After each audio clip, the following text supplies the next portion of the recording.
Welcome to Shukla study point. आप सभी का स्वागत है आपके अपने YouTube channel Shukla study point में। मैं शिवम शुक्ला आप सभी दोस्तों का हार्दिक स्वागत करता हूं। आज का वीडियो इसलिए महत्वपूर्ण होने वाला है क्योंकि बहुत सारे यूनिवर्सिटीज़ में आप देखेंगे, बहुत सारे क्या लगभग सभी यूनिवर्सिटीज़ में हिंदी साहित्य अगर आप पढ़ते हैं तो उसमें आपको कार्यालयी हिंदी और कंप्यूटर के बारे में पढ़ना पड़ता है, बीए सेकंड सेमेस्टर में खास करके। लेकिन सिद्धार्थ नगर यूनिवर्सिटी की बात की जाए तो वहाँ पर हिंदी साहित्य का इतिहास आपको पढ़ना है। ठीक, तो हिंदी साहित्य के इतिहास में कौन कौन से टॉपिक संकलित किए गए हैं उसको इस सिलेबस के माध्यम से मैं बता दूंगा, ताकि आपकी परीक्षा भी लगी हुई है, परीक्षा ऑब्जेक्टिव हो रही है तो आपको कैसे तैयारी करनी है इसका समस्त फंडा भी बताने का प्रयास रहेगा। तो ये इस दृष्टि से बेहद ही महत्वपूर्ण लेक्चर होने वाला है। वैसे ज़्यादा लंबा वीडियो नहीं होगा, सिलेबस बताएंगे हम, बस थोड़ा सा आपको उसमें समझा दिया जाएगा कि यहाँ आखिरकार क्या क्या आने वाला है। ठीक, तो न्यू सिलेबस होगा 2022 की परीक्षा के अकॉर्डिंग। आने वाले समय में यही सिलेबस चलता रहेगा, जो और बच्चे आएंगे वो भी ये सिलेबस ही देखेंगे। सिद्धार्थनगर यूनिवर्सिटी में ये सिलेबस होता है, हिंदी साहित्य का इतिहास पढ़ना पड़ता है। बाकी यूनिवर्सिटीज़ में बात की जाए तो कार्यालय हिंदी और कंप्यूटर का जो एक प्रकार से प्रयोग होता है हिंदी भाषा में खास करके, और कंप्यूटर क्या है, इंटरनेट क्या है, ई लर्निंग क्या है, ये सब वगैरह वगैरह हम देखते हैं। उसके बारे में ऑब्जेक्टिव और लिखित दोनों मॉडल पेपर, दो दो तीन तीन मॉडल पेपर अवेलेबल करवा दिए हमने, देख लीजिएगा उसको। बाकी हिंदी साहित्य के इतिहास का आदिकाल से संबंधित जितने प्रश्न बनने थे मैंने सारे प्रश्नों का वीडियो आपके समझ दे दिया, आप लोगों ने देख लिया होगा। न्यू एजुकेशन पॉलिसी के तहत ये रखा गया सेकंड सेमेस्टर में देखेंगे राष्ट्रीय शिक्षा नीति 2020 पर आधारित बीए प्रथम वर्ष द्वितीय सेमेस्टर का पाठ्यक्रम है ये। आइए हम देखते हैं कि आखिरकार आपको क्या क्या पढ़ना है हिंदी साहित्य के अंतर्गत। पहली इकाई के अंतर्गत हम क्या देखेंगे, आदिकाल, और पहली इकाई मैं समाप्त कर चुका हूँ ऑब्जेक्टिव टाइप में। तो आप इस इकाई के तमाम सारे प्रश्नोत्तर लगभग 142 ऑब्जेक्टिव टाइप के प्रश्न हमने डिस्कस कर लिए हैं। आप लोगों ने नहीं देखा तो देख लीजिएगा, कल ही वीडियो लाइव हुई थी आपकी। ओके, चले, लाइव क्लास हुई थी पूर्ण रूप से, आप लोगों ने देखा होगा। कल जो है रात के 9 बजे से क्लास आपकी हुई थी। चलिए, अभी आज रात के आपकी 9 बजे से क्लास, तो वो प्राचीन इतिहास का जो सिद्धार्थ यूनिवर्सिटी का पेपर हुआ है उसको मैंने सॉल्व करवा दिया है, आप लोग देख लीजिएगा। ओके, चले, तो इकाई 1 में क्या क्या प्रश्न है, जैसे कि क्या क्या पढ़ना हमको, आदिकाल का नामकरण, यानी कि विभिन्न विद्वानों ने आदिकाल को क्या क्या कहा है, उसका सीमांकन। सीमांकन माने कब से कब तक आदिकाल है, विभिन्न विद्वानों में मतभेद मिलेगा, खंडन मंडन की प्रक्रिया मिलेगी।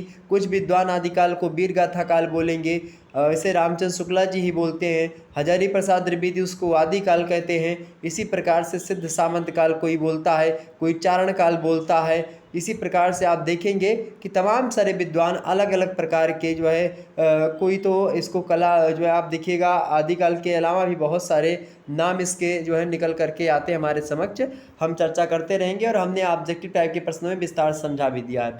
आदिकाल की क्या क्या परिस्थितियाँ रही इसको हमको जानना है, और आदिकाल का साहित्य। अब आदिकाल में जब आप घुसेंगे, आदिकाल जब आप पढ़ते हैं, वैसे तो रामचंद्र शुक्ला जी ने केवल रासो साहित्य को ही आदिकाल माना, और बाकी लौकिक साहित्य, जैन साहित्य, सिद्ध साहित्य और नाथ साहित्य, इन सभी पर चर्चा नहीं की। लेकिन फिर भी लौकिक साहित्य को कुछ मात्रा में रामचंद्र शुक्ला जी लेते हैं। लेकिन जैन साहित्य, सिद्ध साहित्य और नाथ साहित्य ये उपदेशात्मक ग्रंथ के रूप में उन्होंने कहा और इनको नहीं कर रखा।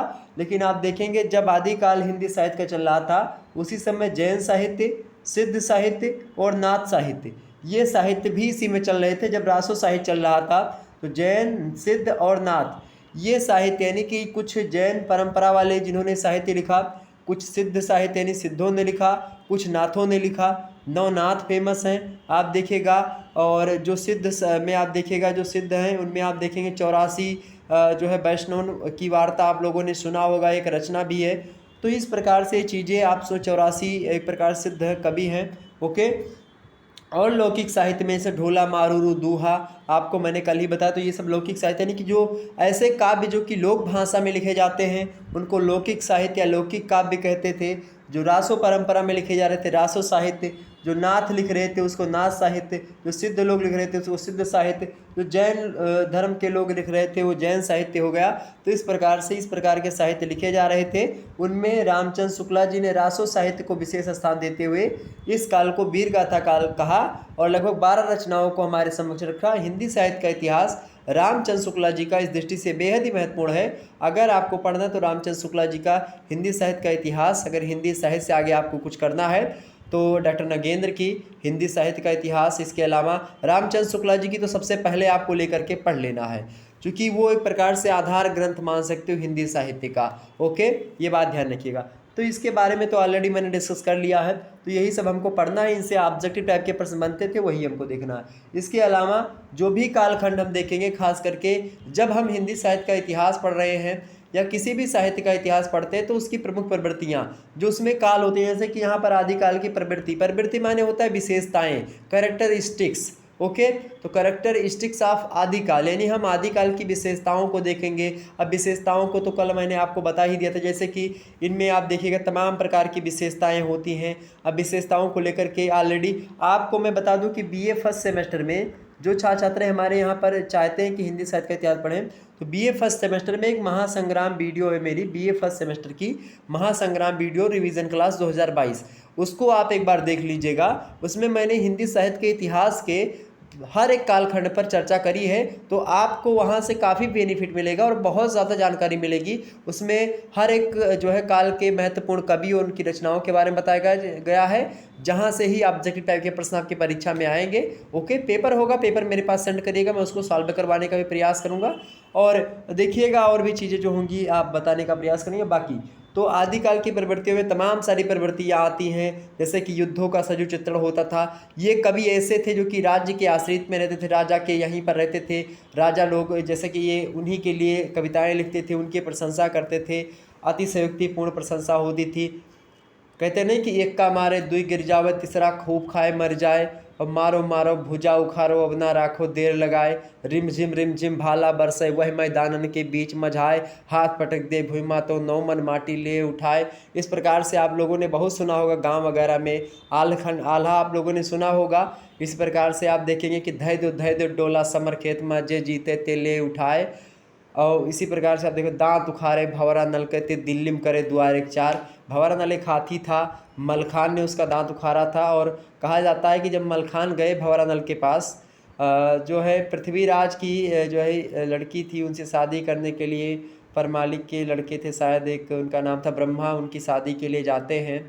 और तब कहते हैं कि नहीं, एक रस्म है कि हाथी का दांत अगर उखाड़ेंगे, दांत उखाड़े भंवरा नल कहते दिल्ली में करे द्वार एक चार। जो भंवरा नल हाथी का दांत उखाड़ेगा तब द्वार पूजा होगी दिल्ली में, तब यहाँ पर बिटिया ब्याह लेके जाओगे, वैसे नहीं होता है शादी ब्याह, ये शर्त होती है। तब सब देखते हैं कि कौन उखाड़ेगा भंवरा नल का जो है दांत हाथी का, और वो मस्त मौला हाथी, पागल हाथी रहती है, और बहुत ज़्यादा उसको नशा वगैरह मदिरा सेवन करवा करके लाया जाता है।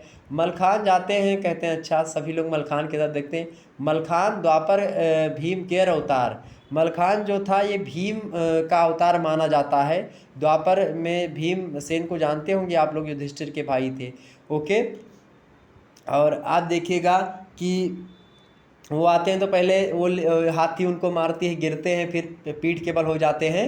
हाथी उनके ऊपर से, देखिए ये कि अब हाथी उनके ऊपर लात रख रही है। अब सोचो, हाथी कम से कम नहीं तो बहुत वज़न होता है हाथी का, और आदमी जो कि एक प्रकार से सामान्य वज़न 120 किलो मान लेते हैं, मलखान जी रहे होंगे। तो हुआ क्या कि वो तब उदल उदल दौड़े कि अरे ये क्या हो गया भैया, तो अब ख़त्म होएगा। तो कह रहे हैं कि अरे शांत रहो, अभी तो थका उतार रहे हैं ये हाथी से, मतलब इससे तो पैर जो है दबवा रहे हैं, अभी जो है थका उतर रही है इससे, ये जो है हाथ पैर दबा रहा अभी हाथी। बाद में उठते हैं मलखान उखाड़ते हैं हाथी। तो ये सब हालांकि अलग की बातें हैं, लेकिन फिर भी ये आप सब देखेंगे इसी कहानी में, आलखंड में आप देखेंगे गाँव वगैरह में ऐसे तमाम सारे किस्से आपको मिल जाएंगे। गाँव वगैरह के आपके बाबा दादा पापा बताते होंगे, आप लोग कभी सुनिएगा, उनसे पूछिएगा, आलखंड के बारे में बताएंगे। ओके, तो चलिए इन्हीं सभी चीज़ों के बारे में होता है। युद्धों का सजीव चित्रण होता था। यहाँ के जो दरबारी कवि होते थे वो युद्धों में जाते थे, यानी कि राजा के साथ युद्ध लड़ते थे, और लड़ते लड़ते लिख लिया करते थे, हाँ क्या हुआ क्या नहीं हुआ, कैसे मारा, तलवार किस प्रकार से चलाई थी, ये तमाम प्रकार की चीज़ों का वर्णन नाम, यानी युद्धों का अतिशयोक्तिपूर्ण सजीव चित्रण करते थे। अगला प्रश्न देखिएगा, अगला आपका इकाई 2 होती है भक्ति काल। भक्ति काल के उदय की पृष्ठभूमि कैसे कैसे तैयार होती है और परिस्थितियाँ क्या क्या रही भक्ति काल की। आप देखेंगे जब भक्ति काल का उदय हो रहा था, उसी समय आप देखेंगे भक्ति काल का उदय कुछ विद्वान मानते हैं कि इस्लाम आक्रमण के परिणाम स्वरूप होता है, लेकिन यह कहना उतना उचित नहीं होगा, लेकिन फिर भी कुछ हद तक तो उचित होना ही था। दक्षिण भारत से भक्ति आंदोलन प्रारंभ होता है, आकर के उत्तर भारत में हमारे तुलसीदास जी इसमें महत्वपूर्ण भूमिका निभाते हुए और सगुण भक्ति शाखा की परंपरा को एकदम से बेडोल मजबूत करते हुए श्री रामचरितमानस की रचना करते हैं। और इस प्रकार से आप देखेंगे रामचरितमानस की रचना के बाद में जनमानस में जो एक प्रकार से जो हताहत हो चुका था जनमानस, मुस्लिम आक्रांता से भयभीत हो रहा था जनमानस माने जो जनता लोग थे, उनके मन में थोड़ा सा आस जग रही थी कि हाँ कोई है। अच्छा, जब तुलसीदास लिख रहे थे तो कुछ ब्राह्मणों ने उनका विरोध भी किया था कि ये लोक भाषा में क्यों लिख रहा है। इसीलिए तुलसीदास जी संस्कृत भाषा जानते थे, संस्कृत बड़ी अच्छी जानते थे, लेकिन कुछ लोग उनको संस्कृत नहीं एक प्रकार से कहते थे कि संस्कृत में। आप देखिए तुलसीदास जी ने इसीलिए अवधी भाषा को अपनाया, चूँकि लोगों के मुँह पे और तमाचा लगाएं। और तुलसीदास जी ने यह भी परिचय दे दिया अपनी ही रचना में कि मैं संस्कृत जानता था। आप देखेंगे इसीलिए जब रामचरितमानस की शुरुआत होती है तो मंगलाचरण से होती है। रामचरितमानस का प्रत्येक कांड संस्कृत से पहले प्रार्थना करके शुरू होता है। जैसे बाल कांड, अयोध्या कांड, चाहे जो है आरण्य कांड की बात करें, किष्किंधा कांड की बात करें, सुंदर कांड की बात करें, लंका कांड की बात करें, उत्तर कांड की बात करें, 7 कांड हैं। सातों कांड का प्रारंभ आप संस्कृत से वंदना से पहले प्रारंभ होता है। जैसे कि बाल कांड का अगर हम ले, बाल कांड में आप देखिएगा वर्णनाम अर्संघानाम रसानाम छंदसामपि मंगलानाम चक्रतारो वंदे वाणी विनायको भवानी शंकरो वंदे श्रद्धा विश्वास रूपिणो याभ्याम विना न पश्यन्ति सिद्धा स्वांतास्थमीश्वरम। आप देखते हैं इस प्रकार से वंदे वाणी विनायको।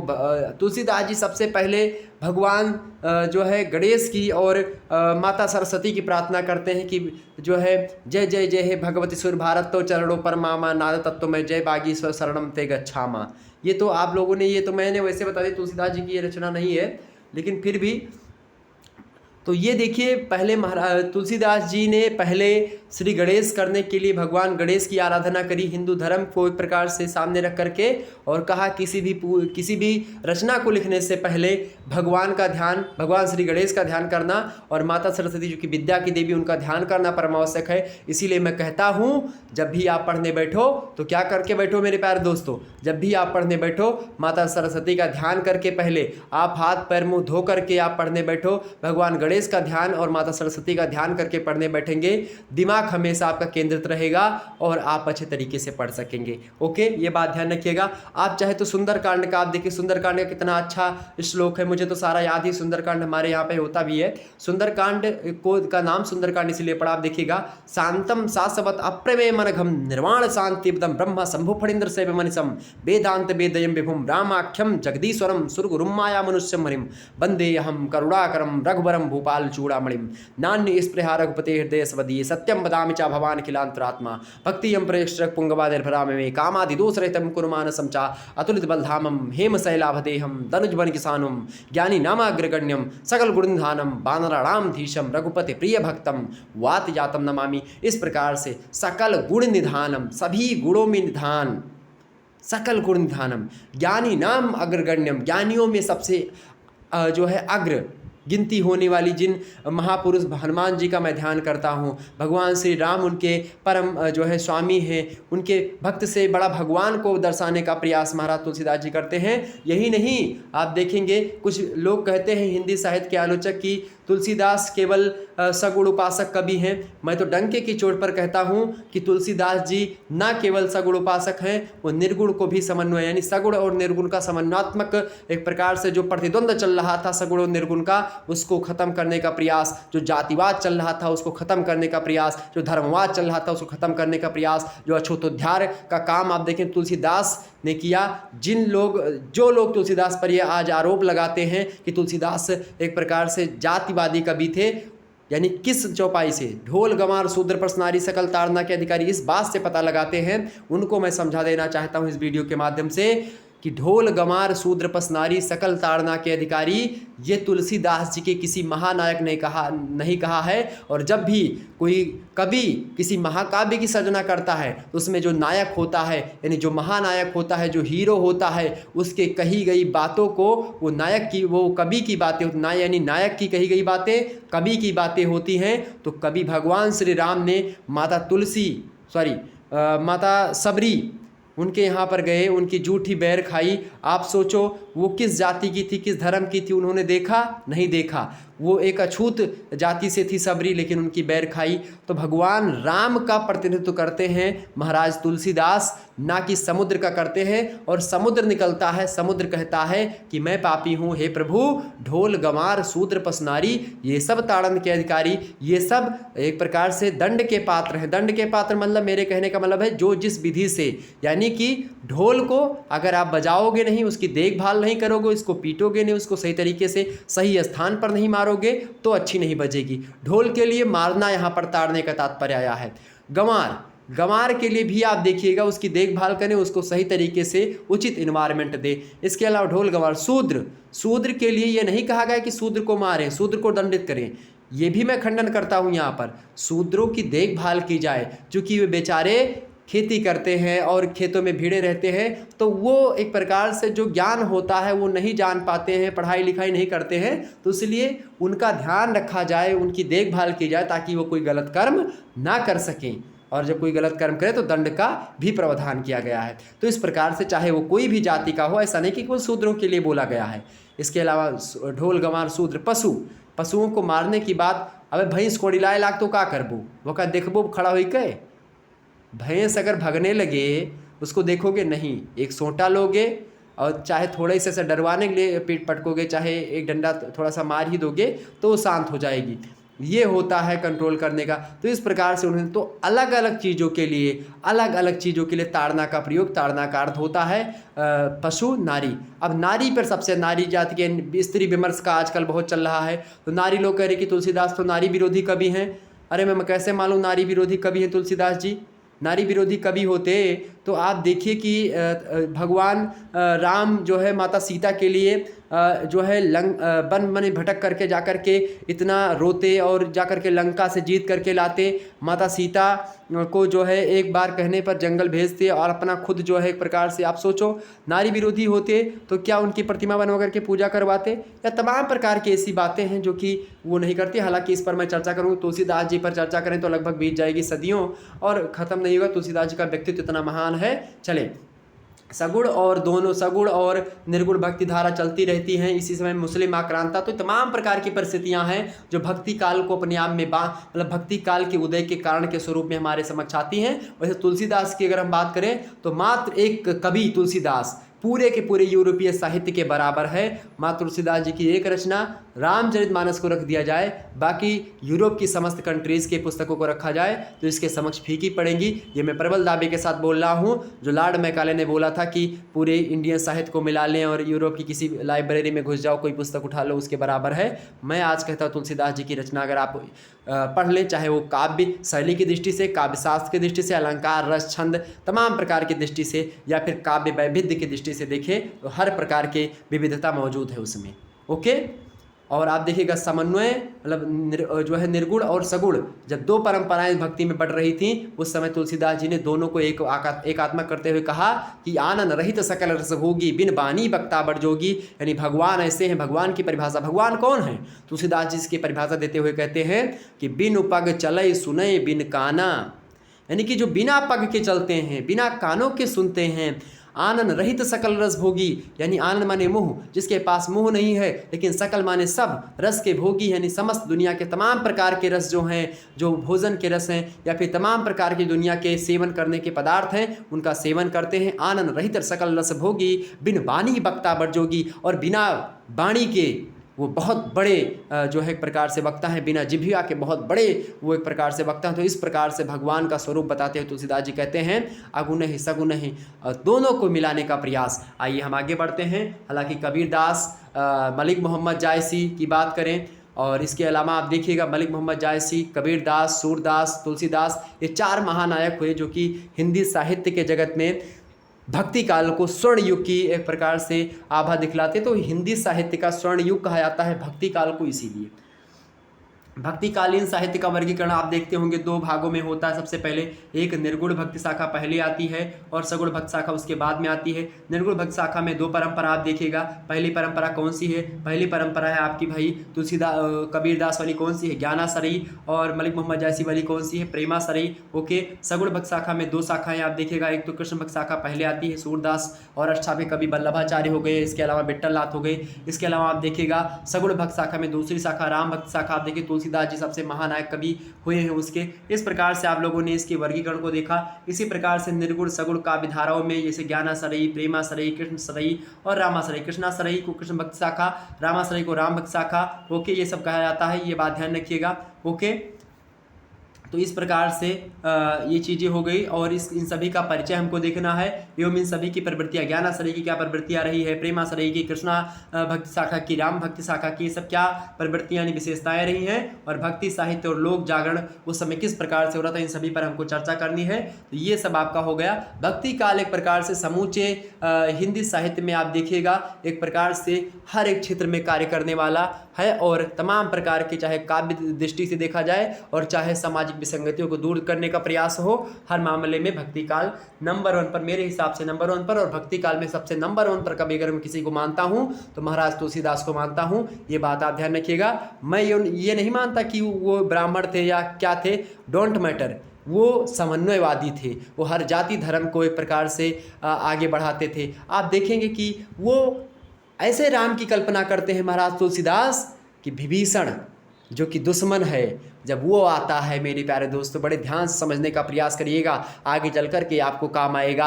आज अगर आप लोगों ने ये समय दे दिया मुझे भक्ति काल में तुलसीदास को समझाने के लिए, थोड़ा सा समय 2 मिनट का मांग रहा हूँ, दुनिया आप बता दीजिए, कभी भी एग्जाम में प्रश्न आएगा तो आप आसानी से लिख पाएंगे। महाराज तुलसीदास जी ने राम को उस भांति में भगवान श्री राम को मर्यादा पुरुषोत्तम के रूप में प्रदर्शित किया है लेख पाठकों के सामने कि जब रावण का भाई विभीषण जो कि भगवान राम का भक्त है, लेकिन भगवान राम को ये बात जो है मनुष्यता के रूप में नहीं पता है कि वो उनके भक्त हैं, और जब विभीषण आते हैं तो भाई कौन अपने दुश्मन के, जिसने उसकी बीबी को हर लेकर के गया हो, उसका भाई आ जाए तो उसको बंदी बनाकर ना रखा जाए, कौन ऐसा होगा। लेकिन भगवान श्री राम क्या करते हैं, बुलाते हैं, बैठाते हैं, आदर करते हैं और उसको कहते हैं कि 10 कंठ अयोध्या पे राज करेगा। और विभीषण जब आता है, विभीषण का राज तिलक कर देते हैं भगवान श्री राम कि तुम लंकेश हो, लंकेश के नाम से। बंदरों ने पूछा कि प्रभु ये आपने क्या कर दिया। अरे विभीषण जो था, अभी मान लेते हैं रावण माता सीता को लेकर के आए और कहे कि प्रभु ये रख, माता सीता को लीजिए, जो है मैं पहचान गया आपको, तो आप क्या करेंगे, विभीषण को कौन सा राज देंगे। तब भगवान राम ने कहा, क्या कहा, लोगों से कहा, सुग्रीव को बुलाया, अंगद को बुलाया, हनुमान जी को बुलाया और जो है सभी को बुलाया, जामवन जी को बुलाया, नल नील को बुलाया, तमाम प्रकार के बंदरों को बुलाया और कहा कि 10 खंड जो होगा, जो रावण है वो अयोध्या पर राज करेगा और लंकेश तो अब मैंने कह दिया है तो विभीषण ही बनेगा, क्योंकि रघुकुल रीत सदा चली आई, प्राण जाए पर बचन न जाई। ये बात ध्यान रखिएगा। तो भगवान राम ऐसे मर्यादा पुरुषोत्तम थे कि अपने बचनों के लिए जंगल जंगल भटके। कौन ऐसा बालक होगा कि दूसरी माता के कहने पर जंगल जाएगा अयोध्या का राज त्याग करके, कोई नहीं होगा। कौन ऐसा भाई होगा जो कि भरत जैसा होगा, उनको प्रदर्शित किया। समाज में जो विसंगतियाँ फैली थी और जो इस समय मार काट हो रही थी, उन समस्त में आप देखिएगा समन्वय की भावना देने वाले महाराज तुलसीदास की रचना भारतीय दृष्टि से, हिंदी साहित्य की दृष्टि से नहीं बल्कि समूचे विश्व की दृष्टि से मानवता का प्रतीक है। संयुक्त परिवार या फिर एक प्रकार से हर एक दृष्टि से आदर्श रचना के रूप में हमारे समक्ष प्रत्यक्ष होती है। और वहीं पर और जब विभीषण आया, एक बात और उसी में निकल कर आती है, कहा कि सभी लोगों ने कहा भगाओ, भगवान श्री राम ने कहा नहीं, इसको बैठाओ, बुलाओ मेरे सामने। सभी को समझाया, कहा कि शरणागत को जे तजहि निज अनहित अनुमान, ते नर पावर पाप में तिन्ह बिलोकत हान। जो व्यक्ति शरणागत को, जो व्यक्ति अपने यहाँ पर आए व्यक्ति को, चाहे वो उसका दुश्मन ही क्यों ना हो, अगर उसको अपने अनहित की, ये मेरा अनहित करेगा, उसको भगा दे अपने घर से, वो व्यक्ति पामार के समान होता है, उसको देखने पर भी पाप चढ़ता है। ऐसा भगवान श्री राम ने समझाया। वो भगवान श्री राम का एक प्रकार से जो रूप है वो तुलसीदास जी अपनी रचना श्री रामचरितमानस में पिरोते हैं। वो भगवान तुलसीदास भगवान श्री राम की झांकी या मर्यादा पुरुषोत्तम श्री राम की झांकी तुलसीदास की रचना में हमको दिखाई पड़ती है। वो किसी समूचे हिंदी साहित्य में नहीं दिखाई पड़ती भगवान श्री राम की झलक जो महाराज तुलसीदास के रामचरितमानस में दिखती है। हालांकि बहुत लंबा लेक्चर हो जाएगा, आइए आगे बढ़ते हैं, रीतिकाल के बारे में समझते हैं। रीतिकाल इकाई 3 में आपको पढ़ना है। रीतिकाल इकाई 3 में आपको पढ़ना है रीतिकाल की पृष्ठभूमि क्या रही है, उसका नामकरण क्या है। रीतिकाल, अच्छा रीतिकाल में आप देखिएगा, रीतिकाल भक्ति काल के बाद में रीतिकाल आता है। रीतिकाल में 3 धाराएं बढ़ती हैं, एक तो रीतिबद्ध धारा, एक रीति सिद्ध, रीति मुक्त। रीतिबद्ध में आप देखिएगा ऐसे काव्य लिखे जा रहे थे जो कि रीतियों में बधे हुए, यानी कि काव्य शैली, काव्य लक्षण और काव्य दोष उसमें विद्यमान हो, या फिर काव्य एक प्रकार से आप देखिएगा काव्य शास्त्र की दृष्टि से रस छंद अलंकारों को खूब पिरो करके रचना लिखी जा रही थी। आप देखिएगा कि इस समय काल में जो है रीतिबद्ध शाखा के सबसे महान कवि की अगर बात की जाए तो हुए हैं केशवदास। केशवदास की अगर हम बात करें, केशवदास की एक रचना है रामचंद्रिका, उसको छंदों का अजायब घर कहा जाता है। आपसे ऑब्जेक्टिव में प्रश्न 100% आने वाला है कि छंदों का अजायब घर कौन सी रचना कहलाती, तो रामचंद्रिका। आपसे पूछेगा कठिन काव्य के प्रेत कौन है, तो क्या बताएंगे, कठिन काव्य के प्रेत कौन है भैया, कठिन काव्य के प्रेत कौन है मुन्नमा, फटाफट से बताओ कठिन काव्य के प्रेत कौन है, जल्दी बता दो। कठिन काव्य के प्रेत हैं केशवदास, चूंकि इन्होंने बिना मतलब के अलंकारों का प्रयोग अपनी रचना रामचंद्रिका में किया है, इसीलिए उसको छंदों का अजायब घर कहा जाता है। बिना मतलब के, जहाँ अलंकारों का प्रयोग नहीं भी करना था वहाँ पर आचार्य केशवदास ने अलंकारों को ठूस दिया है अपने स्थान से, ये बात ध्यान रखिएगा। तो जब भी आपको किसी कवि की जो है प्रकार से बखान करना हो या फिर उसकी बुराई करनी हो, आलोचना करनी हो, तो दोनों पक्षों को रख करके करिएगा। महाराज जो आचार्य केशवदास है, ये काव्य शास्त्रीय दृष्टि से आप देखिएगा तो नंबर 1 के कवि माने जाते हैं। आप काव्य शास्त्र में इनसे ज़्यादा जानने वाला रीतिकाल में कोई व्यक्ति नहीं था जो रामचंद्रिका लिखने वाले केशवदास जी जानते थे। लेकिन कभी कभी होता है ना कि ज़्यादा जानकारी घातक हो जाती है, ठीक। तो रीतिबद्ध में ऐसे कवि जो कि राजाओं के यहाँ राजाओं के यहाँ रहते थे, राजाश्रित में रहते थे, दरबारी कवि थे, वो उन्हीं से बंधी रचनाएं करते थे, अपने आश्रयदाताओं की प्रशंसा किया करते थे, रीतियों में बंधे लाक्षणिक ग्रंथों की रचना करते थे। तो इस प्रकार से चीज़ें। रीति सिद्ध वह धारा थी। रीति सिद्ध के सबसे महान कवि में अगर नाम आता है तो बिहारी लाल का नाम आता है। बिहारी लाल की एकमात्र रचना, आपसे पूछता है कौन सा ऐसा कवि है रीतिकाल का हिंदी साहित्य का जिसने मात्र एक रचना लिखी और उसी के लिए अमर हो गया, और आज तक भारतीय साहित्य में नहीं पूरे बल्कि विश्व साहित्य में उसका नाम आज उल्लेखनीय है और बड़े आदर के साथ लिया जाता है। उसका नाम है बिहारी लाल। उसकी रचना आप जानेंगे कौन सी रचना है, कौन सी रचना है, सतसई, बिहारी सतसई। सतसैया के दोहरे जो नावक के तीर और देखन माँ छोटे लगे, क्या करते हैं घाव करें गंभीर। यानी कि सतसैया यानी बिहारी लाल की या बिहारी जी की जो सतसैया है उसके दोहे तो बड़े छोटे छोटे हैं लेकिन घाव बड़े तीव्र करते हैं मेरे प्यारे दोस्तों। अर्थात्मक दृष्टि से अगर बिहारी के दोहों की बात की जाए तो उसके कई अर्थ निकलते हैं, एक दोहों के 10-10 अर्थ निकलते हैं बिहारी के। इसीलिए कहते ना है कि जो नावक के तीर हो देखन में छोटे लगे हो, क्या करते हैं बड़ा तेज घाव करते, दिल का छेद देते, इसे जान पड़ता है ब्रेकअप हो गया। इस प्रकार से आपने कभी सोचा नहीं होगा, कहत नटत रीझत खिजत मिलत खिलत लजियात, नाद तक तो देखिए, कहत नटत रीझत खिजत मिलत खिलत लजियात, पढ़ने में देखिए ता ता ता ता, व्यंजन वर्णों की आवृत्ति, अलंकारों का भी प्रयोग आप देखिए लास्ट में ता ता ता ता ता, कहत नटत रीझत खिजत मिलत खिलत लजियात, और भरे भुवन में करत हैं नैनन ही सौबात। इस प्रकार के प्रेम की अभिव्यंजना करते हुए बिहारी लाल प्रतीत होते हैं। हालांकि बिहारी में एक दोष भी आता है कि ये शारीरिक प्रेम की दृष्टि से ज़्यादा नायिका नक्सिक वर्णन आप देखेंगे, इसके अलावा नायिका का मानसल चित्रण करने का प्रयास बिहारी लाल के द्वारा, कभी कभी कुछ ऐसी बातों का भी प्रयोग है जो कि सामाजिक दृष्टि से उतने ज़्यादा अच्छी प्रतीत नहीं होती हैं, लेकिन फिर भी उसका प्रयोग हुआ है। तो ये बिहारी लाल हुए रीति सिद्ध परंपरा से ऐसे व्यक्ति जो कि रीति खूब जानते थे, रस छंद अलंकार खूब जानते थे, लेकिन उनकी रचना में अपनी रचनाओं में उनका प्रयोग नहीं किया। वो रीतिबद्ध काव्य, वो रीति सिद्ध काव्य धारा। अगली आती है रीति मुक्त। रीति मुक्त काव्य धारा के कवियों की अगर बात की जाए तो ये ब्रेकअप वाले कवि सारे रहे हैं। ब्रेकअप माने इन सभी का दिल टूटा था, और इन सभी का दिल टूटा तो ये सब इतना टूट गए कि अब छंद और अलंकार रस का मारो गोली, जो निकल रहा है तड़प तड़प के इस दिल से आह निकलती गई और लेखनी चलती गई और कविता बनती गई, और इसीलिए इसको कहलाए क्या, रीति मुक्त काव्य धारा ये कहलाती गई। आपको मैं बता दूं कि रीति मुक्त काव्य धारा की अगर बात की जाए, आपने देखा होगा आलम, बोधा। अच्छा, आलम जो थे पहले ब्राह्मण थे, इनको एक मुस्लिम लड़की से प्रेम हुआ, उसके बाद में क्या हुआ, आलम आप देखिएगा, इनको मुस्लिम लड़की से प्रेम होता है, फिर ये क्या हो जाते हैं, आलम बन जाते हैं। ब्राह्मण होते हुए क्या बन जाते हैं, आलम, मुस्लिम बन जाते हैं। ऐसी प्रेम की अभिव्यंजना आप देखेंगे। रीति मुक्त काव्य धारा में एक सबसे महान व्यक्ति या सबसे महान कवि जो हुए हैं, उनका नाम है घनानंद। घनानंद जी की अगर बात की जाए तो सुजान नामक वेश्या थी, उससे प्रेम करते थे, नर्तकी थी, डांस करती थी राजा के दरबार में, और कहा जाता है कि ये चोरी चुप के प्रेम बहुत ज़्यादा किया करते थे सुजान से। अच्छा, सुजान को इस बात का अंदाज़ा भी नहीं था, लेकिन ये मन ही मन जो है अपनी एक प्रकार से मासूका उनको बना लिए थे।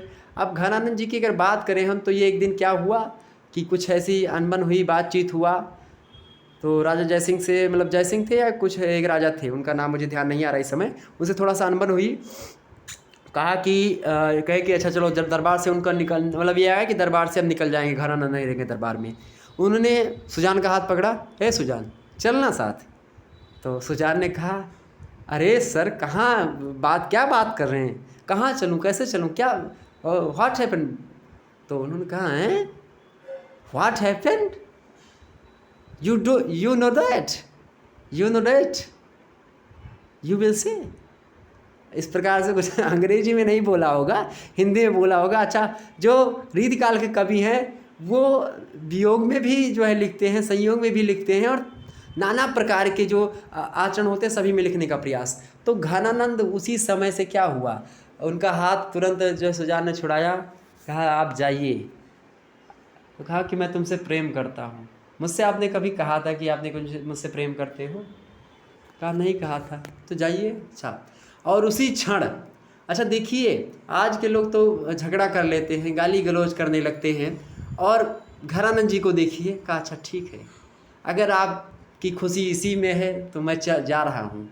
और निकले पतली गली से और निकल लिए, और जाने के बाद में सुजान सागर, सुजान हित, नाना प्रकार की सुजान पर रचनाओं को लिखते गए, और आज वही रचनाएं हम और आप पढ़ रहे हैं। और जब उनकी रचनाओं को पढ़ेंगे अवश्य आपका अतीत, आपका जो प्रेम होगा अवश्य याद आएगा आपको। हालांकि चलें, तो ये प्रेम की अभिव्यंजना करते हुए प्रतीत, तो इन सभी का परिचय हमको देखना है, प्रवृत्तियाँ क्या रही उसको देखना है।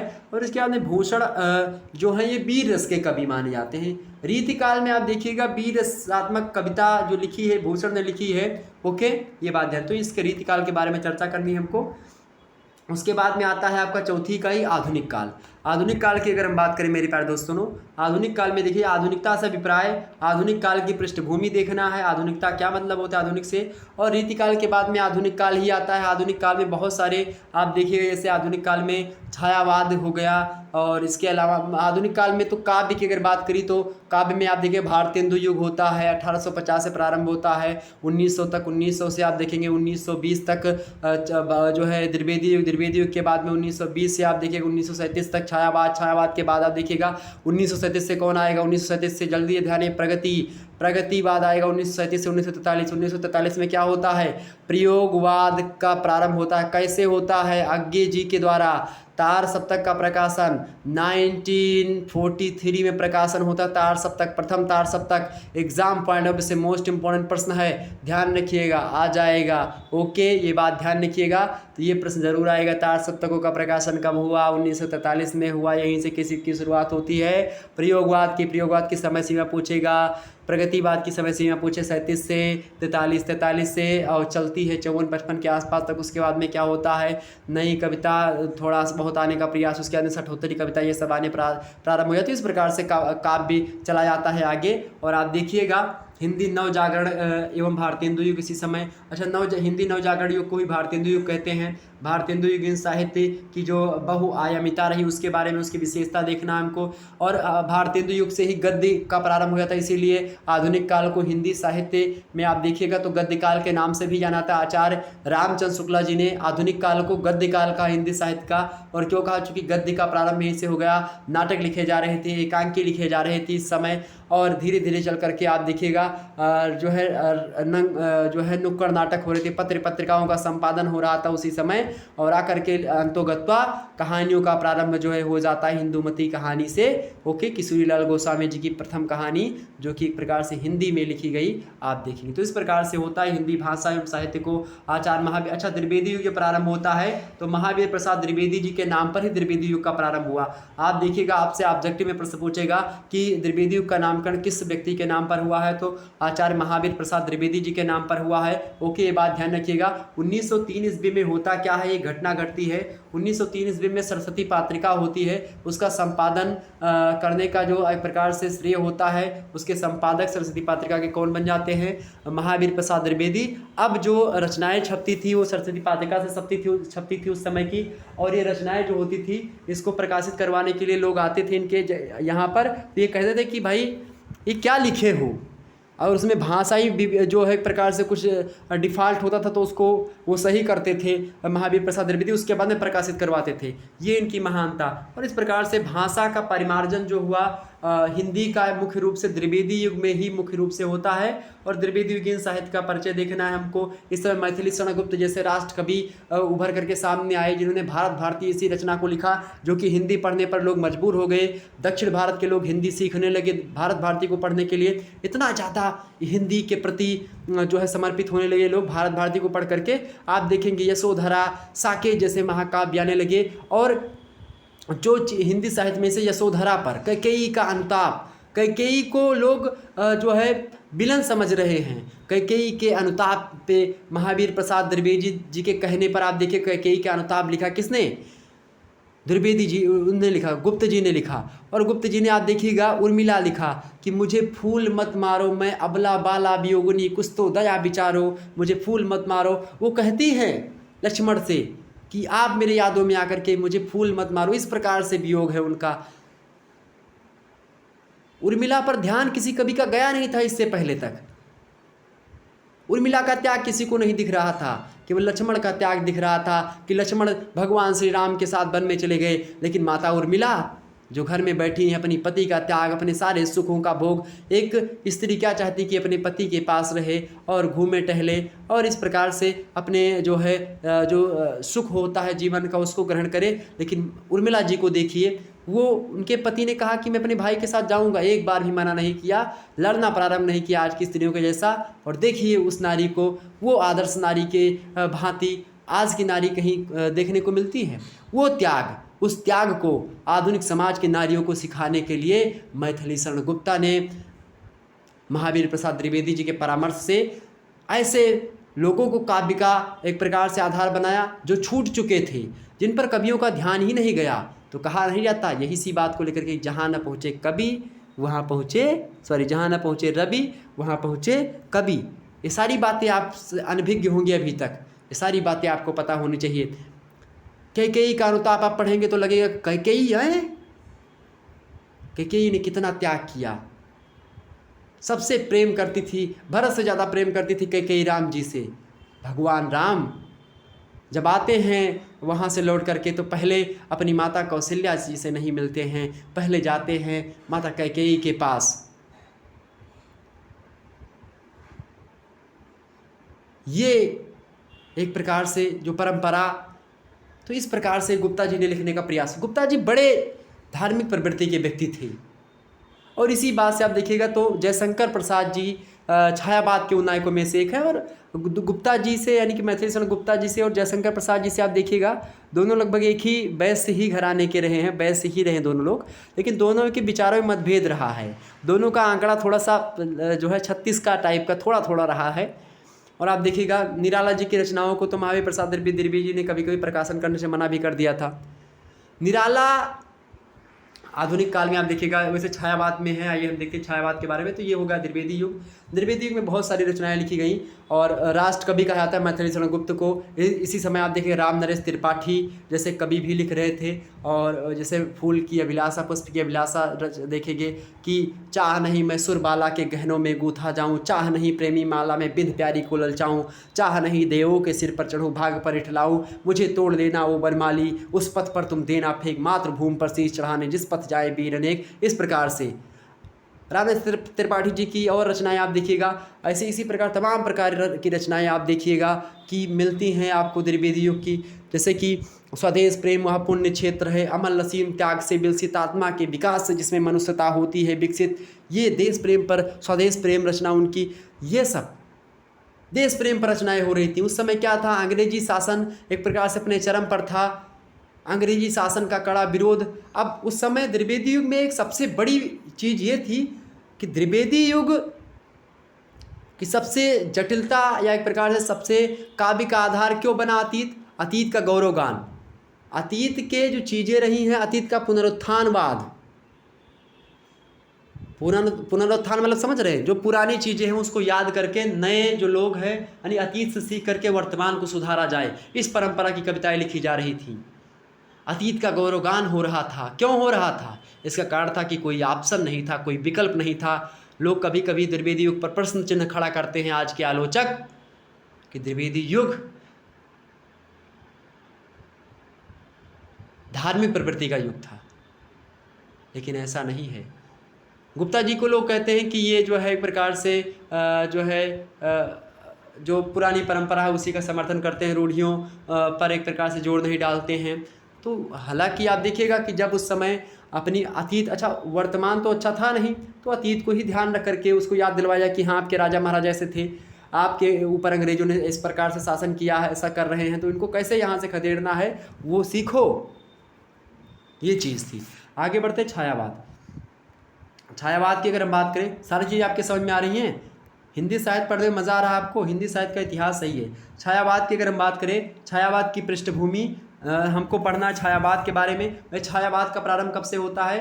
1917-18 के आसपास से हो जाता है। तो हम मान लेते हैं 1920 या 1918 से मानना उचित होगा। 1918 से लेकर के 1937 तक का जो समय काल है, यहीं तक आप देखिएगा ये जो है छायावाद चलता है। छायावाद के आप पूछता है कि छायावाद के 4 स्तंभ बताइए। छायावाद के 4 स्तंभ कौन कौन से हैं? प्रसाद, पंत, निराला। कौन कौन से भाई? प्रसाद, ठीक है, पंत, प्रश्न जरूर आता है, निराला, और एक है महादेवी वर्मा, ठीक है, महादेवी वर्मा। ओके, ये बात ध्यान रखिए, ये छायावाद के 4 स्तंभ हैं। आपसे पूछे छायावाद की बृहत्तरी, हिंदी साहित्य की बृहत्तरी, तो प्रसाद, पंत, निराला ये बृहत्तरी। प्रसाद माने जयशंकर प्रसाद, पंत माने सुमित्रानंद पंत, और निराला माने क्या होता है? सूर्यकांत त्रिपाठी निराला। आपसे पूछता है कि इस कवि को महाप्राण कहा जाता है, तो महाप्राण निराला को कहा जाता है। आपसे पूछेगा प्रकृति का सुकुमार किसे कहा जाता है, तो सुमित्रानंद पंत को कहा जाता है। आपसे पूछेगा कि छायावाद का ब्रह्मा किसे कहा जाता है, तो किसको कहा जाता है छायावाद का ब्रह्मा, तो जयशंकर प्रसाद को कहा जाता है। आपसे पूछेगा छायावाद का विष्णु किसे कहा जाता है, तो वो सुमित्रानंद पंत को कहा जाता है। आपसे पूछेगा छायावाद का महेश किसे कहा जाता है, तो बताएंगे निराला को कहा जाता है, महाप्राण निराला। ओके, आपसे पूछेगा छायावाद की दुर्गा किसे कहा जाता है, तो क्या बताएंगे हिंदी साहित्य की दुर्गा? महादेवी वर्मा जी को कहा जाता है। मैं नीर भरी दुख की बदली, क्रंदों में चिर स्पंद बसा, नैनों में दीपक से जलते, पलकों पर निर्झड़ी मछली। मैं शैली अपनाई, निराला कहते हैं। आप देखिएगा जो छायावाद के 4 कवि हैं, इन्होंने अपनी अनुभूतियों में, जयशंकर प्रसाद को देख लीजिए, मेघदूत, आंसू। आंसू को क्या कहा जाता है?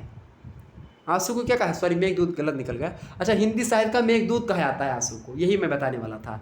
हिंदी साहित्य का मेघदूत किस रचना को कहा जाता है? आंसू को। ऑब्जेक्टिव में प्रश्न बनता है, बहुत इंपॉर्टेंट है। आज तक आपने नेट वगैरह की परीक्षा में आप उठा करके देखेंगे प्रीवियस ईयर क्वेश्चन पेपर, वहाँ पर मिलेगा आपको, और तमाम प्रकार के जो एंट्रेंस एग्जाम होते हैं वहाँ पर मिलेगा। ओके, एमए वगैरह में बहुत बार प्रश्न पूछा गया है, आप में भी प्रश्न आएगा।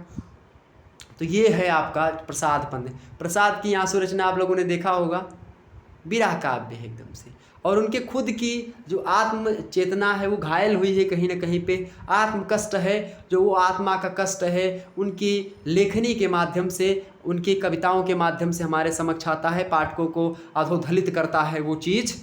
चाहे वो निराला रहे, निराला के जीवन की, निराला कहते हैं कि दुख ही जीवन की कथा रही, क्या कहूँ जो आज तक नहीं कही। ऐसे है निराला। निराला की पत्नी का देहांत हो जाता है, उसकी बच्ची होती है सरोज।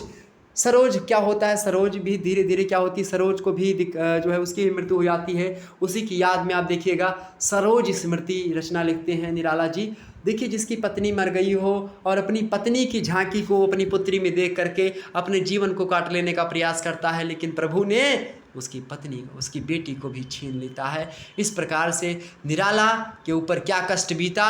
निराला जिस समय जीवन के संघर्ष को झेल रहे थे, अपने जीवन का जो एक प्रकार से पारिवारिक कष्ट था, उसी में पारिवारिक कष्ट के साथ ही साथ उनकी रचनाएं भी प्रकाशन में दुविधा उत्पन्न हो रही थी। उनकी रचनाएं ये सब होते हुए भी आप देखिएगा वो परंपरा जो चल रही थी प्राचीन रूप से, जो रूढ़ियाँ थी उनका विरोध करते हुए आप देखेंगे उन्होंने जो काव्य रूढ़ियाँ थी उनका भी विरोध किया और नए प्रकार की कविता का सृजन किया। जूही की कली जैसी कविता का लिखने का प्रयास किया। जब लोग छंदों से मुक्त होकर के रचना लिखना पसंद नहीं करते थे, बिना छंद की कविता की कल्पना नहीं कर पाते थे, उस समय निराला आते हैं। सूर्यकांत त्रिपाठी वारे निराला, उस समय उन्होंने जूही की कली जैसी कविता का सृजन किया, जो कि आप देखते हैं कि छंद मुक्त रचना थी। इस प्रकार के कवि हिंदी साहित्य में पढ़े हुए हैं। अगर इनको पढ़ने लगे तो हिंदी साहित्य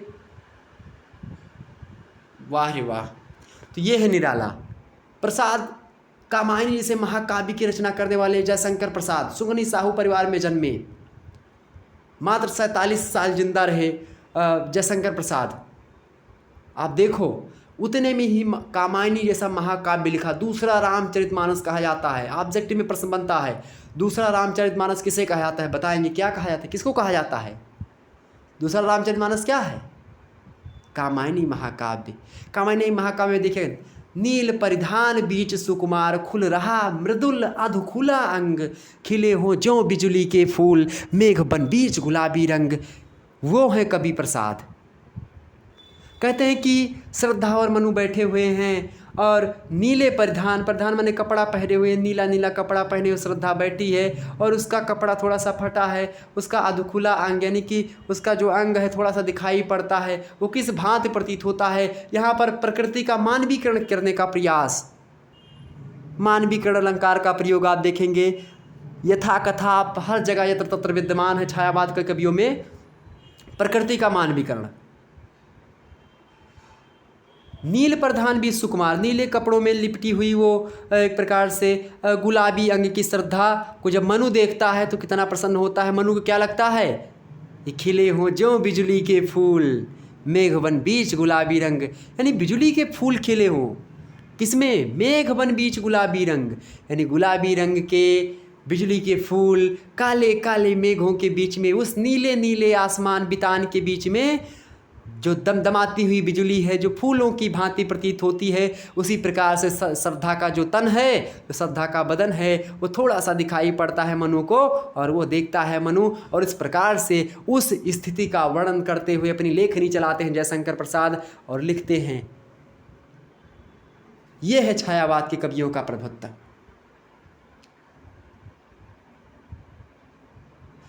समझ में आ रही बातें? हिंदी साहित्य बोरिंग सब्जेक्ट नहीं है, हिंदी साहित्य कठिन सब्जेक्ट नहीं है।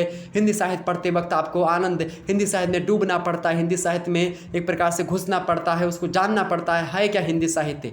हिंदी साहित्य एक ऐसी एक प्रकार से सीप की मोती है जिसको ढूंढने के लिए आपको समुद्र में बार बार गोता लगाना पड़ेगा, फिर भी आपको सीप में दबा छुपा मोती नहीं मिल पाता है। और वो मोती कब मिलता है? वो जब स्वाति नक्षत्र में जब बूंद सीप में गिरती है तब वो बनता है। इसी प्रकार से जब हिंदी साहित्य को पढ़ाने वाला कोई टीचर अच्छा मिल जाता है, कोई अच्छा व्यक्ति मिल जाता है जो कि हिंदी साहित्य को जी करके उसको पढ़ाता है, तब आपके मन को अधोदलित करता है वो वक्तव्य हिंदी साहित्य के, हिंदी साहित्य की वो रचनाएँ। महादेवी वर्मा के दुख को देख लीजिए, उनके काव्य में विद्यमान है।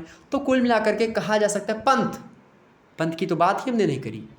पंत जी जो हैं, इनकी अगर बात की जाए तो सुमित्रानंद पंत को प्रकृति का सुकुमार कवि कहा जाता है। प्रकृति का सुकुमार कवि किसे कहा जाता है? तो प्रकृति का सुकुमार कवि कहा जाता है सुमित्रानंद पंत को। मैं आपको बता दूं कि ये प्रश्न एग्जाम में जरूर आता है, प्रकृति का सुकुमार कवि किसे कहा जाता है? सुमित्रानंद पंत को।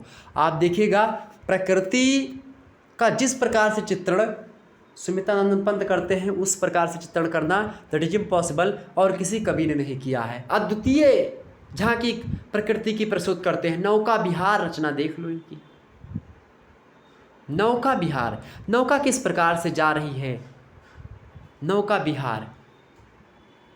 आपने कभी कल्पना नहीं करी होगी कि इसको कोई काव्य का आधार बनाएगा। इसी प्रकार से तमाम प्रकार की रचनाएं आती हैं।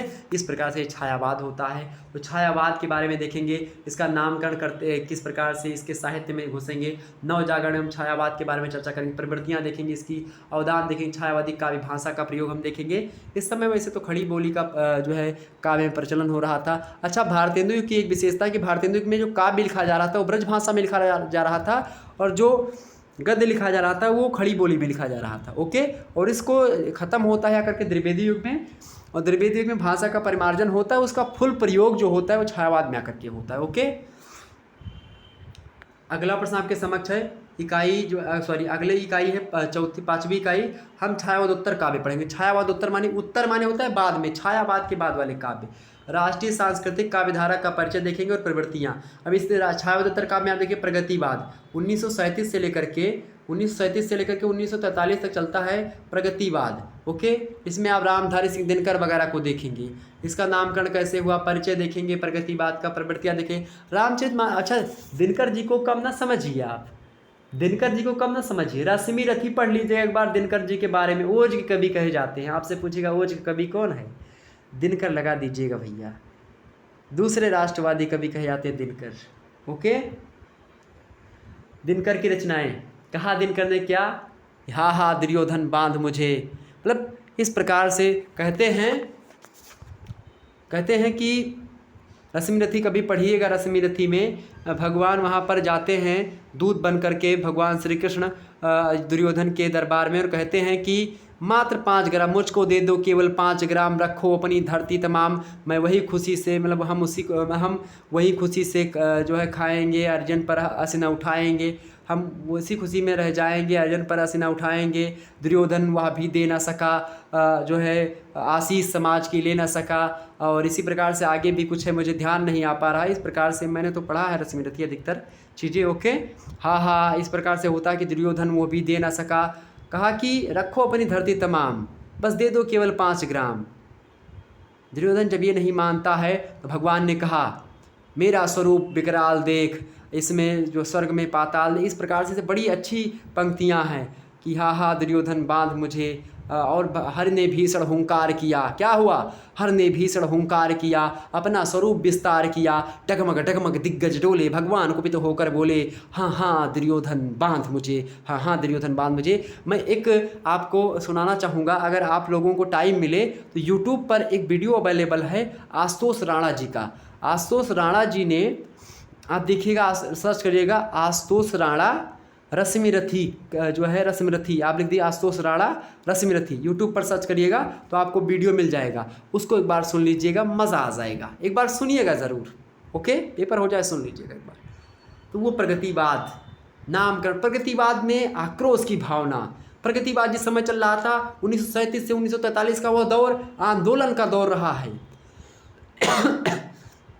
इस समय आंदोलन अपने चरम उत्कर्ष पर था, लगातार आंदोलन हो रहा था। इधर गांधी आंदोलन कर रहे थे, नेहरू जैसे, और इसके अलावा आप देखिएगा नेहरू क्या, सुभाष चंद्र बोस हो गए, सुभाष चंद्र बोस के अलावा आप देखिएगा अलग अलग, जैसे कि उसी समय आप देखिएगा चंद्रशेखर आज़ाद हो गए, भगत सिंह हुए, उधम सिंह हुए, करतार सिंह, ये तमाम प्रकार के जो सैनिक हैं, ये तमाम प्रकार के तमाम प्रकार के जो शहीद हुए हमारे अपने देश के लिए समर्पित जो क्रांतिकारी नेता हैं, इन लोगों ने अपने देश के लिए मर मिटने की भावना को देखते हुए लोगों ने रचनाएँ प्रारंभ कर दी, और इस प्रकार से पुरानी चीज़ों को दिखाने का प्रयास किस प्रकार से। देखिए, जब ऐसा होता है तो यहाँ पर गांधीवाद पर पूर्ण रूप से प्रहार करने का प्रयास, अहिंसा पर प्रहार करने का प्रयास, हिंसात्मक रास्ता अपनाने का प्रयास प्रगतिवाद में आपको दिखेगा।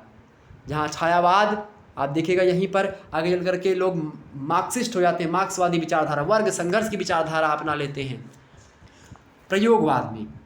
इसके बाद में आता है प्रयोगवाद। प्रयोगवाद का अभिप्राय विशेषता समझेंगे। प्रयोगवाद क्या है, प्रयोगवाद के उन्नायक कवियों में प्रयोगवाद का प्रवर्तक कवि माना जा सकता है जो है अज्ञे जी को, सच्चिदानंद हीरानंद वात्स्ययन अज्ञे। इनकी रचनाओं को आप देखिएगा क्या रचनाएं हैं?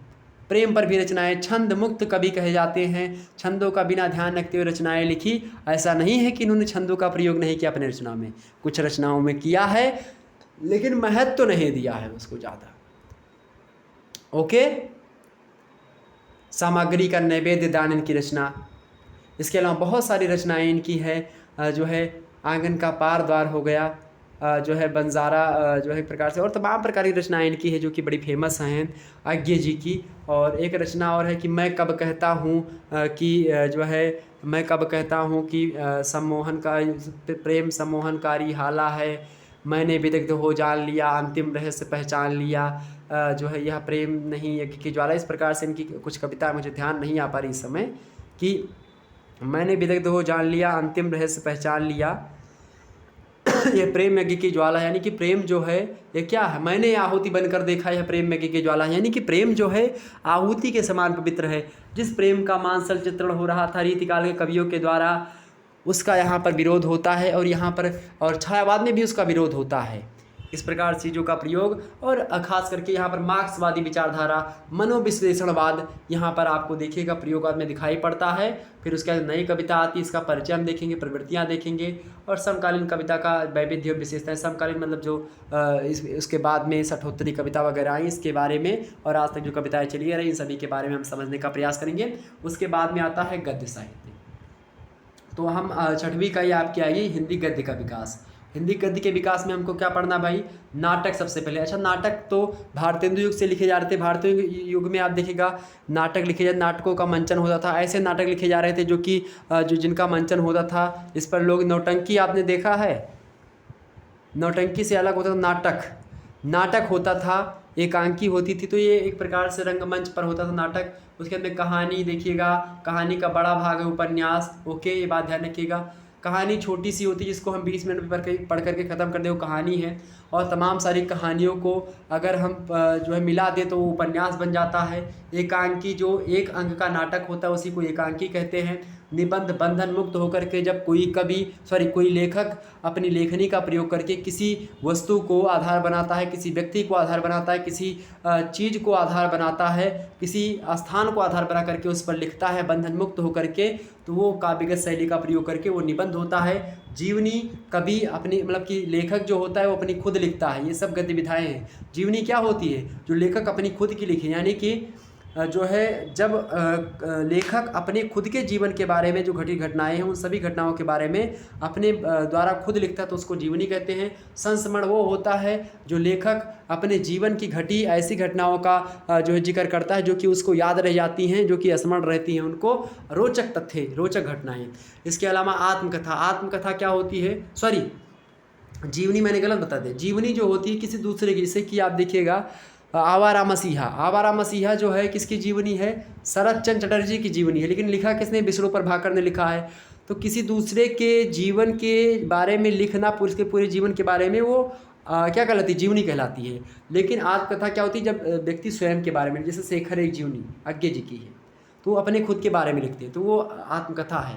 यानी जब लेखक खुद के बारे में लिखता है, खुद ही लिखे तो आत्मकथा, लेकिन दूसरे के आत्मकथा को लिखे दूसरा लेखक तो वो होती है आपकी जीवनी। ओके। इसके अलावा तो इन सभी का उद्भव कैसे होता है, इन सभी का विकास कैसे होता है, हिंदी पत्रकारिता का उद्भव कैसे हुआ और इसका विकास कैसे हुआ, उदंड मार्तंड से होता है हिंदी पत्रकारिता का विकास, हम देखेंगे बंगाल में। तो इस प्रकार सारी चीज़ों को समझते हुए हम आगे बढ़ेंगे। इसके बाद में आप देखिएगा जो आपकी 8वीं इकाई है हिंदी साहित्य में शोध। ये तो अनिवार्य ही है, आपको पढ़ना ही पड़ता है, क्योंकि हिंदी साहित्य में जब आप PhD करोगे तो शोध के बारे में आपको वहाँ पर जानना पड़ेगा। इसीलिए छात्रों को पहले से अवगत करवाया जाता है ताकि शोध के लिए लोग प्रयत्नशील हो सके और शोध करने के लिए लोग क्या हो सके? उत्सुक हो सके और लोग शोध करें। शोध का अर्थ क्या है इसको जानेंगे, शोध का क्षेत्र क्या है, शोध के प्रकार कितने होते हैं, शोधार्थी की योग्यता नहीं, शोध करने की जो योग्यता होनी चाहिए बच्चे के अंदर वो क्या होनी चाहिए, कौन सा व्यक्ति शोध कर सकता है, कौन सा नहीं कर सकता, ये योग्यता के बारे में। हिंदी में शोध की स्थिति क्या है, यानी सिचुएशन क्या है रिसर्च की समय हिंदी साहित्य जगत में, और हिंदी भाषा और साहित्य में शोध की क्या क्या संभावनाएं हो सकती हैं, इन सभी मुद्दों पर हमको यहाँ पर पढ़ना है। इस प्रकार से आप लोगों ने इन चीज़ों को जाना।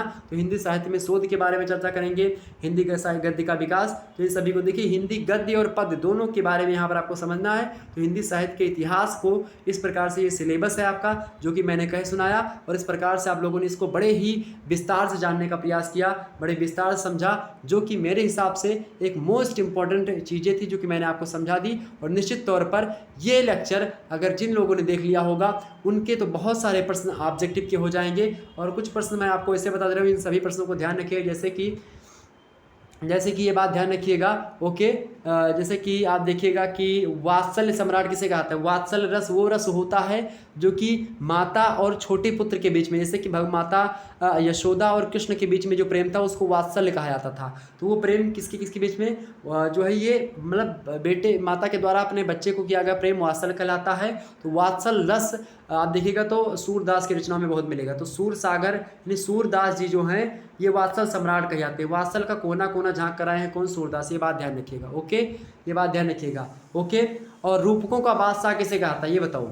रूपकों का बादशाह, एग्जाम में प्रश्न आएगा, रूपकों का बादशाह किसे कहता है? तुलसीदास जी को रूपकों का बादशाह कहा जाता है, ये भी बात ध्यान रखिएगा। इसके अलावा आपसे प्रश्न क्या पूछता है? इसके अलावा आपसे प्रश्न पूछता है कि बताओ रहस्यवादी कवि कौन है? रहस्यवादी कवि कौन है भाई? रहस्यवाद में नाम किसका आता है? कबीर का नाम आता है, ओके, ये बात ध्यान रखिएगा। इसके अलावा प्रेमाख्यानक का विधारक कवि कौन है जो है, तो कौन है भाई? मलिक मोहम्मद जायसी। इनकी रचना जो पद्मावत किसकी रचना बड़ी फेमस है? पद्मावत तो मलिक मोहम्मद जायसी की रचना है, ओके। पद्मावत, अखरावट, आखिरी कलाम, ललित ललाम, ये सब रचनाएं उन्हीं की हैं, ओके। बाद पद्मावत की भाषा पूछी जाती है, कैसी भाषा? तो ठेठ अवधी भाषा का प्रयोग है, ओके। रामचरित मानस की भाषा पूछता है तो संस्कृत भाषा, परिमार्जित भाषा का प्रयोग है रामचरित मानस में, किसने लिखा है? तो वो मतलब अवधी भाषा में है। और आपसे पूछता है कि पद्मावत रचना जो है इसमें कितनी चौपाइयों के बाद एक दोहा है? तो 7 चौपाइयों के बाद एक दोहा है पद्मावत में, ये बात ध्यान रखिएगा। प्रेमाख्यानक काव्य परंपरा के हैं जो है ये, ओके। मलिक मोहम्मद जायसी, क्लियर हो गई बातें, ओके। तुलसीदास जी से प्रश्न तमाम सारे आते हैं। सूरदास से प्रश्न पूछा जाता है कि पुष्ट मार्ग का जहाज किसे कहा था? तो सूरदास को कहा था, किसने कहा? विट्ठलनाथ ने कहा। अष्टावक्र कवियों में सबसे श्रेष्ठ कवि कौन से हैं? तो अष्टावक्र श्रेष्ठ कवि कौन से भाई? तो सूरदास जी। अष्टावक्र का जहाज किसे कहा था? सूरदास जी को कहा जाता है। तो तमाम प्रकार के प्रश्न जो है ये आपके एग्जाम में जरूर आते हैं, ओके। ये सारी चीज़ें क्लियर हो गई। इसके अलावा छायावाद की दुर्गा जो है, तो ये क्या हो गई? महादेवी वर्मा जी। छायावाद के ब्रह्मा विष्णु महेश, ऐसे दैन ब्रह्मा विष्णु महेश। प्रसाद पंत निराला, प्रसाद ब्रह्मा, विष्णु कौन हो गए? पंत, निराला महेश, ओके, ध्यान रखिएगा। दुर्गा ये हो गई। बृहत्तरी प्रसाद पंत निराला हैं। स्तंभ, 4 स्तंभ छायावाद के कौन है? प्रसाद पंत निराला और महादेवी वर्मा ही जी हैं, ओके, बात ध्यान रखिएगा। इस प्रकार से आप लोगों ने तमाम प्रकार की चीज़ों को समझा। और महाप्राण निराला कहे जाते हैं, ओके। प्रकृति के सुकुमार कवि पंत कहे जाते हैं, ये सारी चीज़ें ध्यान रखिएगा। हिंदी साहित्य की रचना कौन सी? मेघदूत कहलाती है। तो वो कौन सी रचना है भाई? वो कौन सी रचना है? वो है आंसू, ओके। आंसू, लहर, कामायनी, ये सारी रचनाएं किसकी हैं? ये सब जयशंकर प्रसाद की। तो एक बार आप BA फर्स्ट सेमेस्टर का जो मैंने हिंदी साहित्य के इतिहास से संबंधित जो मैंने महासंग्राम वीडियो डाली है, आप फर्स्ट महासंग्राम वीडियो देख लीजिएगा। फर्स्ट सेमेस्टर में मैंने पढ़ा 2022 का महासंग्राम वीडियो, उसको देख लीजिएगा। उसमें हिंदी साहित्य से बहुत सारे अति लघु उत्तरीय प्रश्नों को हमने बताया। उसमें बहुत सारे ऑब्जेक्टिव प्रश्नों के बारे में मैंने डिनोट करके समझाने का प्रयास किया। तो आप उस वीडियो को देख लीजिए, प्लीज़ देखिएगा, आपके लिए बहुत महत्वपूर्ण है। अब आइए हम आगे बढ़ते हैं और चीज़ों को समझने का प्रयास करते हैं। सभी के कालखंड के बारे में पूछेगा तो मैंने बता दिया है, आप लोगों ने कल ये वीडियो देखी होगी। निश्चित तौर पर ये चीज़ें यानी कि एंसेंट हिस्ट्री, कल्चर एंड जो है आर्कियोलॉजी यानी प्राचीन इतिहास का जो पेपर है, इस पेपर को जो सिद्धार्थनगर यूनिवर्सिटी में हुआ है इसको मैंने सॉल्व करवा दिया। इसको देख लीजिएगा। Most important top 100 objective type के प्रश्नों पर इसमें चर्चा की गई, आप लोग देख लीजिएगा। 2020 में जो पेपर है 22 का जो पेपर है इसको मैंने सॉल्व करवा दिया पूर्ण रूप से, ओके। मिलते हैं फिर नेक्स्ट वीडियो में। सभी यूनिवर्सिटी के लिए महत्वपूर्ण है, चूँकि 600 से लेकर के केवल हिंदी का सिलेबस बदला है इसका सिद्धार्थ यूनिवर्सिटी का, बाकी सभी यूनिवर्सिटी का मतलब सभी सब्जेक्ट का सिलेबस सेम है, ओके। चलिए धन्यवाद सभी का, बहुत बहुत धन्यवाद हमारे से जुड़ने के लिए। इसी प्रकार से अपना प्यार हमेशा से बनाए रखिएगा। कैसी लगी आपकी क्लास आज ज़रूर बताइएगा। हिंदी साहित्य पढ़ने में कैसा लगा? मज़ा आया कि नहीं मज़ा आया? आपने एक ही वीडियो के माध्यम से पूरे के पूरे हिंदी साहित्य के बारे में समझने का प्रयास किया। चलिए कैसा लगा आपको एक बार जरूर बताने का प्रयास करेंगे। मिलते हैं फिर नेक्स्ट वीडियो में, तब तक के लिए आप सभी का बहुत बहुत धन्यवाद हमारे साथ जुड़ने के लिए। और लाइक जरूर करिएगा वीडियो को। मैंने एक प्रकार से आप सोचिए मैंने इतना गला फाड़ फाड़ करके आपको समझाया है, तो वीडियो तो लाइक करना तो बनता है बॉस, लाइक कर दीजिए। चलिए फिर मिलते हैं नेक्स्ट वीडियो, तब तक के लिए जय हिंद जय भारत। जय हिंद जरूर लिखिएगा। बहुत बहुत धन्यवाद।